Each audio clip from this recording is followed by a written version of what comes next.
Very good evening to all of you, dear students. And after finishing the summary of the post section, now we enter the supplementary.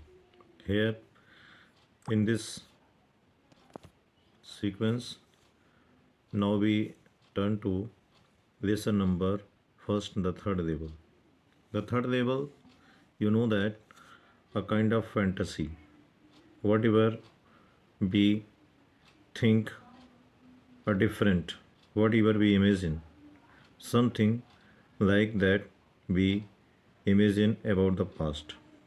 The lesson, the third level refers to such kind of story by a guy, means a man named Charlie. Charlie worked in a office and one day he got late to go to his home.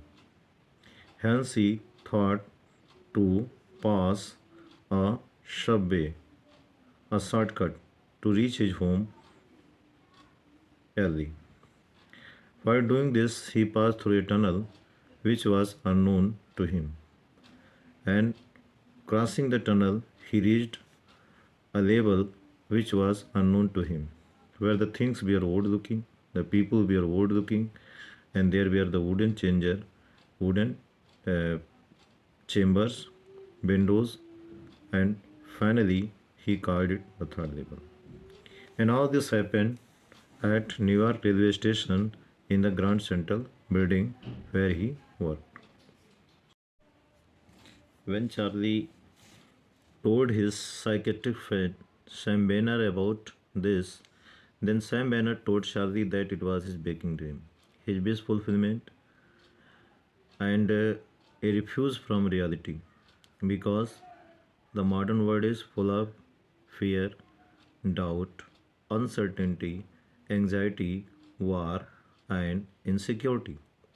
And that is why he talks like this. But Charlie wanted to prove his idea of the third level, for which he turned to collect the things that belong to the old one, like American Rashtrapati, President Franklin Roosevelt, who also collected the stamps. And he also collected the envelope and also the newspaper of the old time.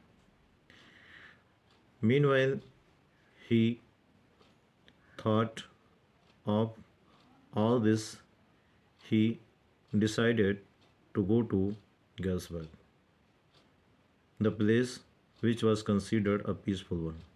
For this, Charlie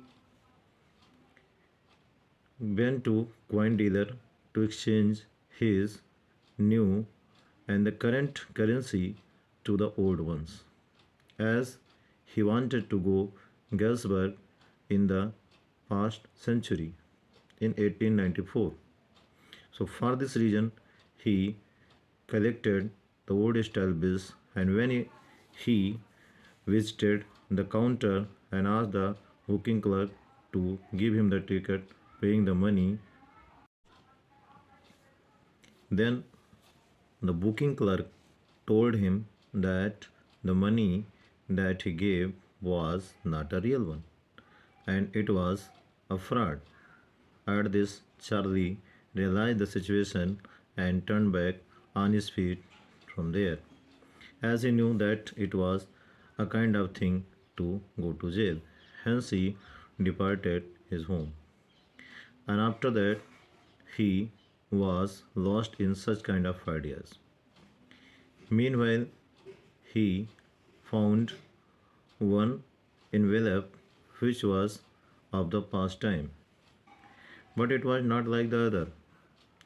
It was written in a paper that was addressed to his grandfather, and the address was belonging to his friend Sam, where in the letter he had requested to come with Lucia to Sam, as the Sam requested both of them to visit there in such a atmosphere which is full of peace and nature, and someone was playing piano there, and the bird was singing "Sing Nelly Home" like the song.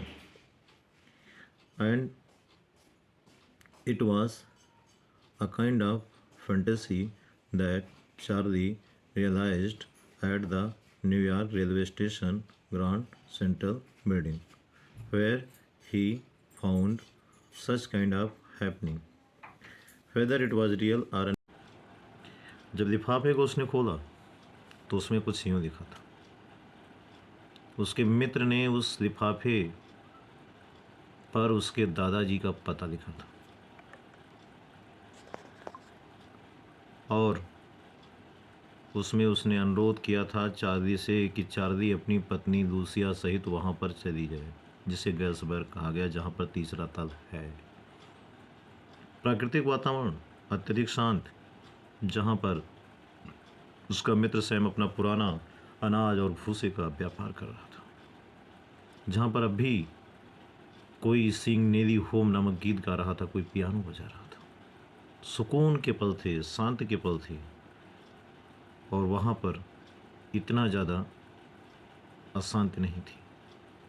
और उसने Charlie से कहा कि कृपया यहाँ आ जाइए, अपनी पत्नी को साथ लेकर के भेजिए और ढूंढते रहिए तीसरा तल, क्योंकि तीसरा तल है, और वो तीसरा तल कोई और नहीं बल्कि केवल ये एक मानसिक रूप से, वैचारिक रूप से, काल्पनिक रूप से मन की संतुष्टि के लिए किया गया चिंतन का स्तर था।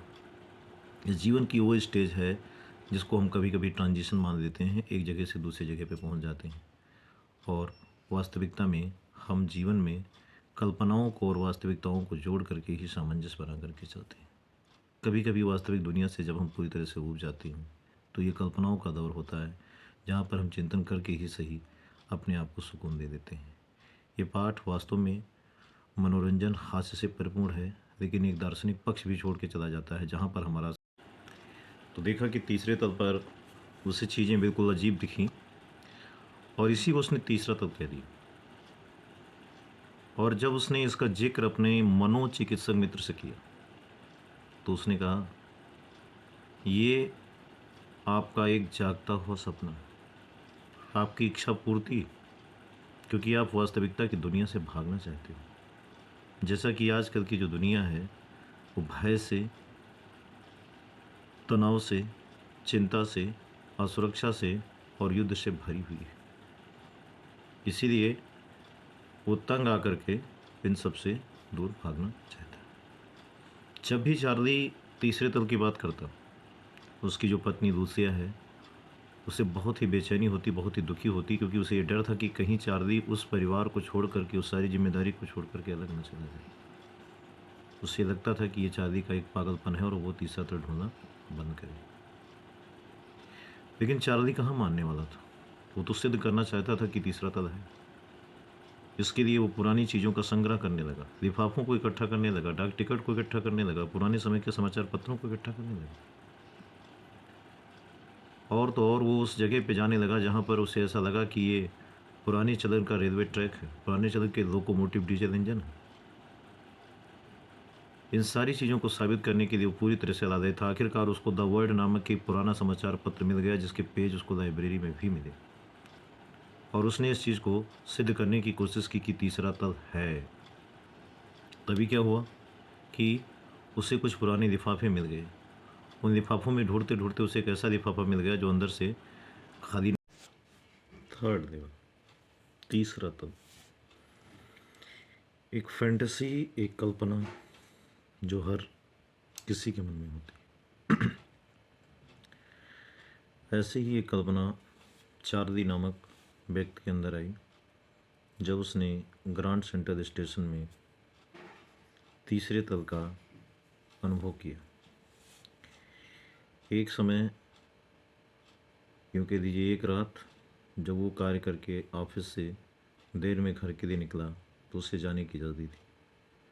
उसने विचार किया कि वह जो है छोटे रास्ते से जाएगा, और ऐसा करते हुए वो एक सुरंग से पहुंचा। और जब वो सुरंग से होकर पहुंचा तो उसे एक ऐसी जगह नजर आई जो बिल्कुल विचित्र थी, और जहाँ पर पुरानी सदन की चीज़ें थीं। और वहाँ जो टिकट की खिड़कियाँ थीं वो लकड़ी की थी, पूरी तरीके से पुरानी सदन की थी। थूकदान पीतल के थे। लोग जो वहाँ पर थे वो चश्मे पहने हुए थे और उनके ऊपर सुरक्षा कवच भी था।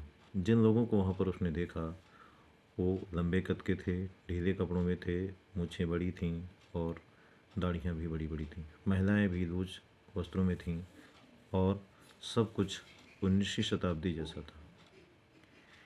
यद्यपि वो 20वीं शताब्दी में है, लेकिन बात 19वीं शताब्दी की कर रहा कि उसका वो वैचारिक चिंतन है जो उसे ले जाता है 100 साल पीछे की ओर, यानी पिछली शताब्दी में, जहाँ पर वो सुकून के पल का अनुभव करता है और चिंतन करता है और अपने आप